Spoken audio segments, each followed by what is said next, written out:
we have got to talk about this new law coming out of Texas. Just to let you know, we will be talking about Handmaid's Tale and what Serena Joy is going through in the Handmaid's Tale where we left off. So I'm just putting that out there, a spoiler alert. But in Texas, new ordinances would ban driving through cities and counties en route to get reproductive care. And Texas is looking to further squash women's rights because traveling, this is what you want to do, Texas. Texas roads and highways are emerging as the newest battleground over reproductive care.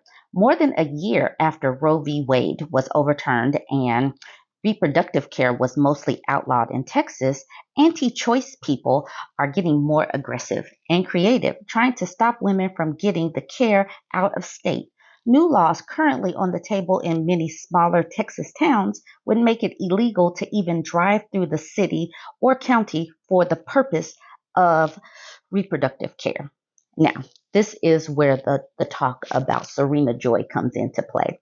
Serena Joy, along with the commander, put together the rules restricting women in The Handmaid's Tale. She, as a woman, was pivotal in helping to create the terms that women had to live with in The Handmaid's Tale.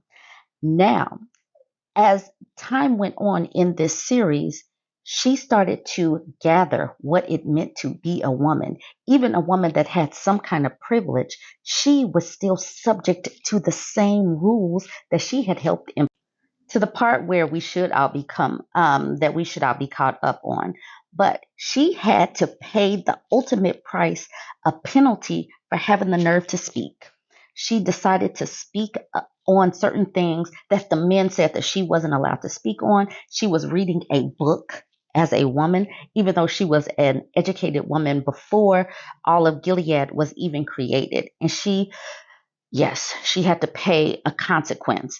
And then towards the end, she even had to live in conditions that was that of a handmaiden. So these people, the women that vote for these anti-choice laws, the women that keep voting for these laws that they think are going to restrict others, how do you enforce travel bans like this? Anywho, back to the story. 2 cities and counties in Texas have already passed the measure, and many more are set to vote on a similar version soon. According to the Texas Tribune, the strategy engineered by Right to Life Group architects of SB 8, aka the Heartbeat Bill, comes amidst growing frustrations about a number of women who are going out of state to circumvent the ban.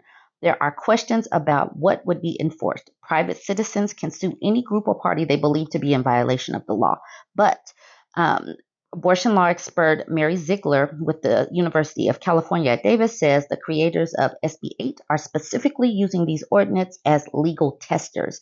They are trying to create a precedent, kind of a bit by bit, establishing that a fetus is a rights-holding person or an unborn child is a right-holding person. This is going to be weird as that woman that lost her baby that was a stillborn, and they are trying to say that her fetus didn't have any rights. So as these two court cases coalesce, it's going to be really interesting to watch the anti-choice people go against this other lawsuit where this woman is claiming that her baby was born stillborn because of her employer. So it's going to be very interesting. But basically, these people are trying to get to a friendly and conservative Supreme Court.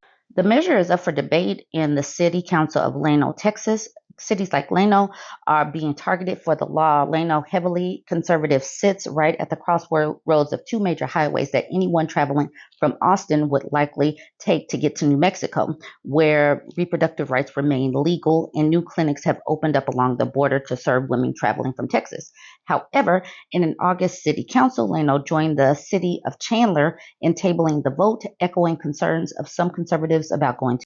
Some conservatives aren't sure about limiting travel. Reproductive rights and squashing women's rights, fine. But we can't just limit travel. And then how do you reinforce this? That was what was going through my mind. Are you stopping all women? Are you asking probative questions? Do women have the right to travel?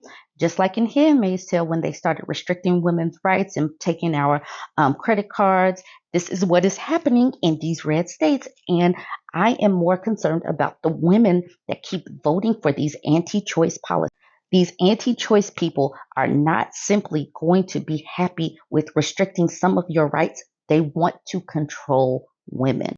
Critics of the new strategy say it's not constitutional or enforceable and is only meant to create fear and confusion. The city of Plano is set to reconsider the proposal as early as their next meeting this September. So I agree, this is not enforceable, but what do the women in Texas think about this? The women who voted for these people.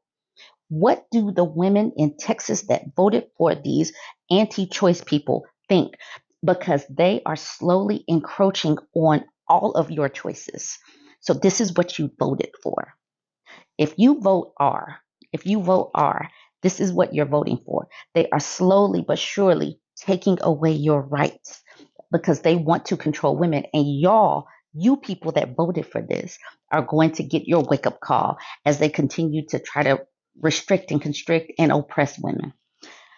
Y'all go ahead, jump in the comments, tell me what you think about this, like, comment,